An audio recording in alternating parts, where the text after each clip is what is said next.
Hi guys, welcome to How to Solutions YouTube channel. In today's video, I'm going to show you how you can add music to Instagram story. Before getting into this video, must subscribe to our YouTube channel and click on the bell icon.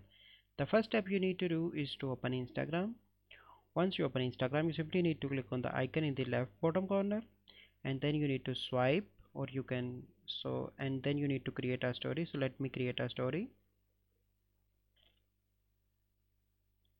Okay, so story is created. You can unmute that story and then you need to click on the third icon and here you can see the music option. Click on that and here you can find plenty of different music. You can also browse.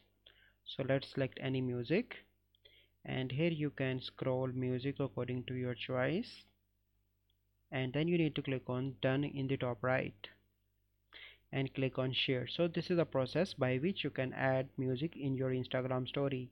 I hope you find this video helpful. If you find this video helpful, must like this video, subscribe to our YouTube channel for future videos. We'll see you in the next video. Thank you. Have a good day.